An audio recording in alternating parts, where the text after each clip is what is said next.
പിതാവിൻ്റെയും പുത്രൻ്റെയും പരിശുദ്ധാത്മാവിൻ്റെയും നാമത്തിൽ ആമേൻ. എൻ്റെ പ്രിയപ്പെട്ടവരെ, ഇന്ന് മാർച്ച് 6 തീയതി വെള്ളിയാഴ്ച.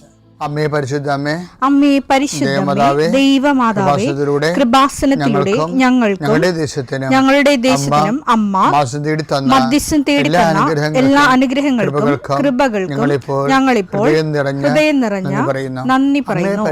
അമ്മേ പരിശുദ്ധമേ, ദൈവമാതാവേ, 2004 ഡിസംബർ 7 ഉച്ചകഴിഞ്ഞ് 2:30 കൃപാസനത്തിൽ സംഭവിച്ച അമ്മയുടെ പ്രത്യക്ഷപ്പെടലിനെ കുറിച്ച് തിരുസഭയ്ക്ക് സമർപ്പിച്ചിരിക്കുന്ന പഠനരേഖകളുടെ മേൽ സഭാത്മകമായ പഠനം ആരംഭിക്കുവാൻ ഞങ്ങൾ പ്രാർത്ഥിക്കുന്നു. അമ്മേ പരിശുദ്ധമേ, ഭൂസ്വർലോകങ്ങളുടെ രാജ്ഞിയായ അങ്ങേയ്ക്ക് ഭൗമസംരക്ഷണത്തിനായി പ്രപഞ്ചപ്രകൃതിയെ തന്നെ തിരുസഭ പ്രതിഷ്ഠിക്കുവാൻ ഈ പ്രത്യക്ഷീകരണം വഴി ഇടയാക്കണമേ. പരിശുദ്ധമേ, ജപമാല മാതാവേ, സകല കൃപാസനം പ്രാർത്ഥനയോടും ചേർത്ത് ഞങ്ങളിപ്പോൾ പ്രാർത്ഥിക്കുന്ന ഈ കുടുംബത്തിന്റെ പ്രത്യേക നിയോഗം പറ മക്കളെ.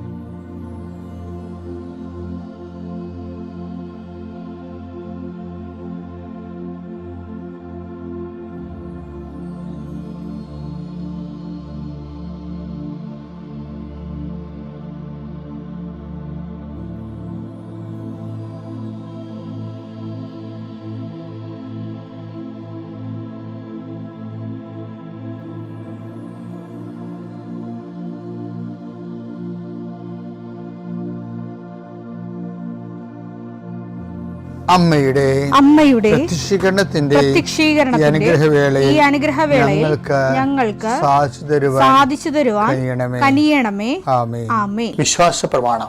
സർവശക്തനായ പിതാവും ആകാശത്തിന്റെയും ഭൂമിയുടെയും സൃഷ്ടാവുമായ ദൈവത്തിൽ ഞാൻ വിശ്വസിക്കുന്നു. അവിടുത്തെ ഏകപുത്രനും ഞങ്ങളുടെ കർത്താവുമായ ഈശോമിശിഹായിലും ഞാൻ വിശ്വസിക്കുന്നു.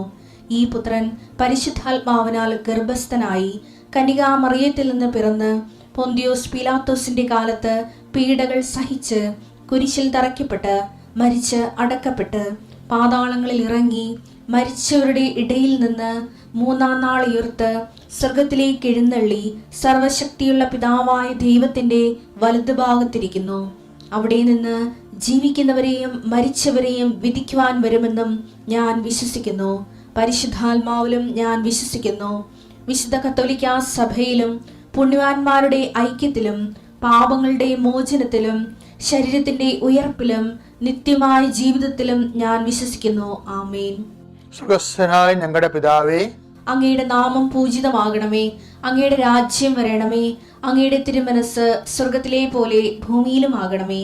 അന്നു വേണ്ടുന്ന ആഹാരം ഇന്ന് ഞങ്ങൾക്ക് തരണമേ. ഞങ്ങളോട് തെറ്റ് ചെയ്യുന്നവരോട് ഞങ്ങൾ ക്ഷമിക്കുന്നത് പോലെ ഞങ്ങളുടെ തെറ്റുകൾ ഞങ്ങളോടും ക്ഷമിക്കണമേ. ഞങ്ങളെ പ്രലോഭനത്തിൽ ഉൾപ്പെടുത്തരുതേ, തിന്മയിൽ ഞങ്ങൾ രക്ഷിക്കണമേ. ആമേൻ. നന്മ നിറഞ്ഞ മറിയമേ, സ്വസ്തി. കർത്താവ് അങ്ങയുടെ കൂടെ സ്ത്രീകളിൽ അങ്ങ് അനുഗ്രഹിക്കപ്പെട്ടവളാകുന്നു. അങ്ങയുടെ ഉദരത്തിൻ ഫലമായി ഈശോ അനുഗ്രഹിക്കപ്പെട്ടവനാകുന്നു. പരിശുദ്ധ മറിയമേ, തമ്പുരാന്റെ അമ്മേ, പാപികളായ ഞങ്ങൾക്ക് വേണ്ടി ഇപ്പോഴും ഞങ്ങളുടെ മരണസമയത്തും തമ്പുരാനോട് അപേക്ഷിക്കണമേ. ആമേൻ. കർത്താവേ, നിന്റെ ഉന്നതമായ നാമത്തിന് സ്തോത്രം ചെയ്യുന്നു. കർത്താവേ, നിന്റെ വിശുദ്ധ പൗരോഹിത്യത്തെ മഹത്വപ്പെടുത്തണമേ.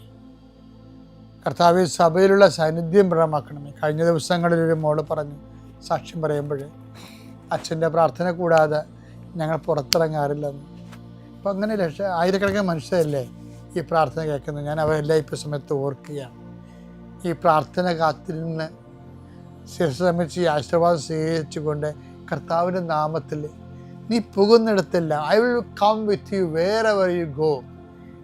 നീ പോകുന്നിടത്തെല്ലാം നിന്നോടുകൂടി ഞാൻ ഉണ്ടാകുന്ന നല്ല ചില കർത്താവിൻ്റെ വാഗ്ദാന പ്രകാരം ദൈവവേദനെ നിന്റെ ഉച്ചയും മൂർത്താവിൽ കർത്താവ് ചുംബിക്കുകയും തൻ്റെ അണിപ്പെടുതാകുന്ന അത്ഭുതകരം കൊണ്ട് നിന്റെ കൈകളെ കർത്താവ് ഷെയ്ക്ക് ചെയ്യുകയും നിനക്ക് കർത്താവ് ആശംസകൾ നേർന്നുകൊണ്ട് നിന്റെ ജീവിത വഴികളിൽ നീ എവിടെ പോയാലും ആരെ കണ്ടാലും അവിടെ എല്ലാം കർത്താവ് നിറഞ്ഞു നിൽക്കാനും മാതാവിൻ്റെ മധ്യസ്ഥം നിനക്ക് ലഭിക്കാൻ ഇടയാക്കണമെന്ന് പ്രാർത്ഥിക്കുന്നു. കുഞ്ഞുങ്ങൾ എഴുതാൻ പോകുന്ന പരീക്ഷകളുടെ മേൽ അച്ഛൻ പ്രാർത്ഥിക്കുന്നു. അവർക്ക് കൂടെ പാടുള്ള വിഷയങ്ങൾ കുഞ്ഞുങ്ങൾ പരീക്ഷയ്ക്ക് വരുമ്പോൾ, എന്നെ കാണാൻ വരുമ്പോൾ എൻ്റെ ചെവി പറയും മാത്സ് പാടാണ്, ഇംഗ്ലീഷ് പാടാണ്, അത് കുറേ വിഷയങ്ങൾ പറയും. അപ്പം അവർക്ക് പേടിച്ചിട്ടാണ് അവർ പറയണത്. അങ്ങനെ പേടിയുള്ള കുഞ്ഞുങ്ങളെ ഞാൻ അമ്മയ്ക്ക് ഏൽപ്പിക്കുകയാണ് ഇപ്പോഴേ. അമ്മേ, അവിടെ കഴിവിനേക്കാൾ ഉപരി അവിടെ അമ്മയുടെ പ്രത്യേക അനുഗ്രഹം കൊണ്ട് കുഞ്ഞുങ്ങൾ ആ കടമ്പുകളെല്ലാം കടന്നു വരാൻ അവരെ അനുഗ്രഹിക്കണം.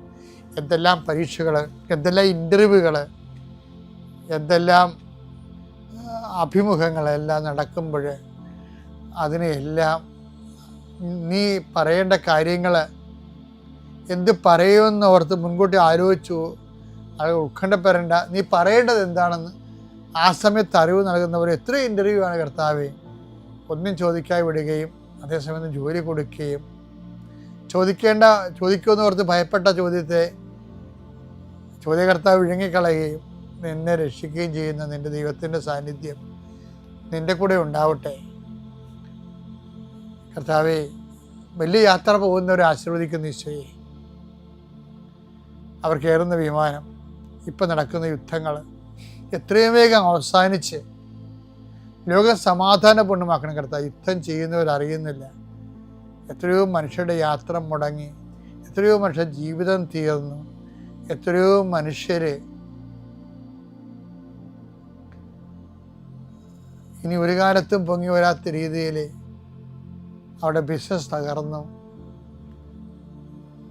അവരുടെ ജീവിതത്തിൻ്റെ താളം തെറ്റി ജീവിതത്തിനെ ഭ്രാന്തി പിടിച്ച പോലെയാകുന്നു. കർത്താവേ, അങ്ങനെയുള്ള എല്ലാ തിന്മകളിൽ നിന്നും യുദ്ധം മൂലം ഉണ്ടാകുന്ന കെടുതികളിൽ നിന്നും കർത്താവിൻ്റെ നാമത്തിൽ നിങ്ങൾ സംരക്ഷിക്കപ്പെടട്ടെ. പ്രിയപ്പെട്ടവരെ, ബൈബിളിലെ ഉൽപ്പത്തി പുസ്തകം മുതൽ വെളിപാടിൻ്റെ പുസ്തകം വരെ ഇഴഞ്ഞു നടക്കുന്നൊരു മനുഷ്യനുണ്ട്, ഇഴഞ്ഞു നടക്കുന്നൊരു ജീവി. അത് സർപ്പമാണ്. സർപ്പം വെളിപാട് പുസ്തകത്തിലുണ്ട്, ഉൽപ്പത്തി പുസ്തകത്തിലുണ്ട്, ലൂക്കാൻ്റെ പുസ്തകത്തിലുണ്ട്, മർക്കോസിൻ്റെ പുസ്തകത്തിലുണ്ട്. സർപ്പം എല്ലായിടത്തേക്കും നിറഞ്ഞിരിക്കുന്ന ബൈബിളിൽ. ഇവിടെ ഒരു വ്യത്യാസമുള്ള വെച്ച് കഴിഞ്ഞാൽ ചിലർ സർപ്പം കയ്യിലെടുക്കും, ചിലർ സർപ്പത്തെ കയ്യിലെടുക്കും. ആ വ്യത്യാസമേ ഉള്ളൂ. ഉൽപ്പത്തി മുതൽ വെളിപാട് വരെ സർപ്പമുണ്ട് എല്ലായിടത്തും. ഇപ്പം ഈശോ പറയത്തില്ലേ സർപ്പം, ഇപ്പം അവ പറയത്തില്ലേ സർപ്പം എന്നെ വഞ്ചിച്ചു എന്നൊക്കെ പറയത്തില്ലേ. അപ്പോൾ വെളിപാടിൻ്റെ പുസ്തകത്തിലും സർപ്പമുണ്ട്. സർപ്പം തന്നെ രക്ഷപ്പെടാൻ വേണ്ടി അവൾക്ക് ചിറക് നൽകപ്പെട്ടെന്ന് വെളിപാട് 12 പറയുന്നില്ലേ. പുരാതന സർപ്പം ഒന്ന് യോഹന്നാൻ വെളിപാടിൽ വിളിക്കുന്നുണ്ട്, പിശാചിനെ വിളിക്കണ. അപ്പോൾ ഇതിന് ഈ സർപ്പത്തിനെ കൊണ്ട് പുതിയ നിയമത്തിൽ വരുമ്പോൾ ക്രിസ്തു വന്നതിന് ശേഷം സർപ്പത്തിനെ കൈകാര്യം ചെയ്യണ കാണാം. ക്രിസ്തു അപ്പോസ്തലന്മാർക്കൊരു അധികാരം കൊടുക്കും.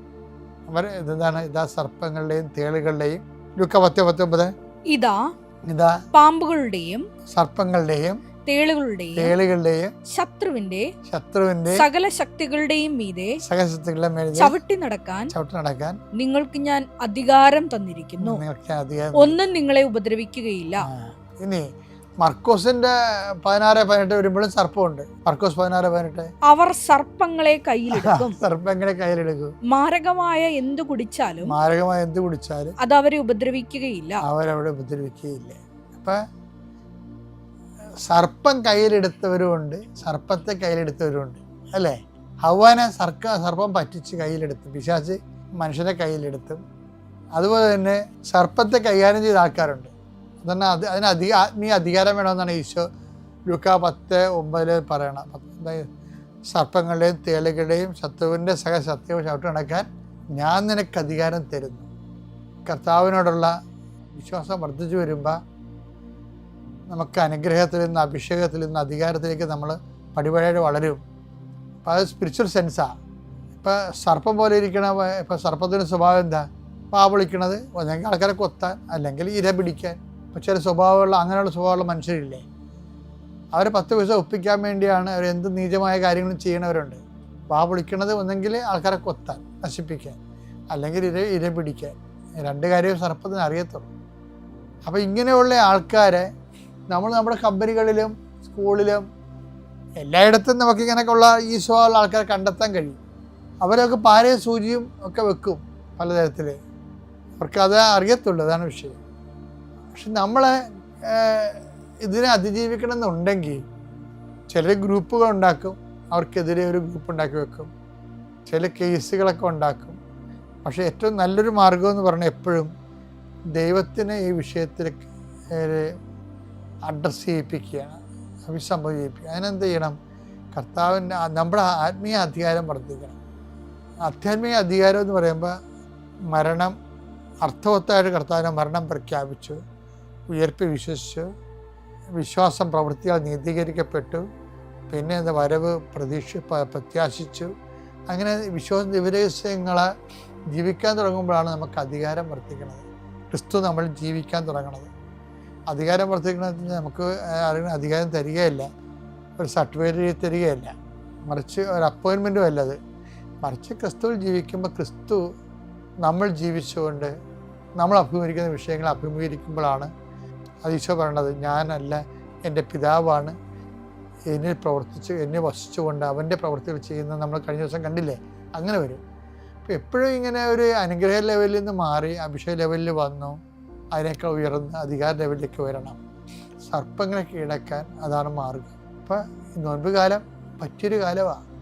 അതായത് ക്രിസ്തുവിൻ്റെ പീഡാനുഭവത്തോട് നമ്മൾ മനസ്സായി യോജിച്ച് ജീവിതം കൊണ്ട് അതിൻ്റെ അകത്ത് നിക്ഷേപിച്ച് കഴിയുമ്പോൾ ജീവിതത്തിന് കിട്ടുന്ന ഒരു ക്രിസ്തു വസിക്കുന്ന ഒരു സ്വാഭാവിക ശക്തി കിട്ടും.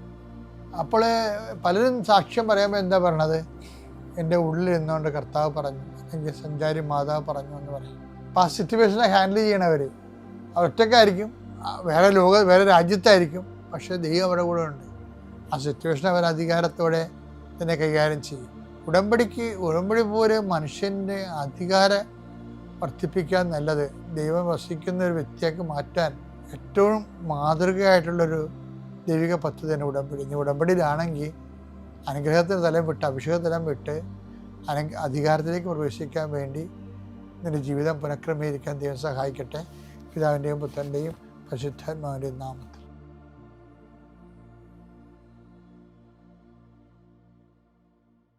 അത്യപൂർവ ദൈവാനുഭവങ്ങൾ ഇനി നിങ്ങൾക്കും സ്വന്തം.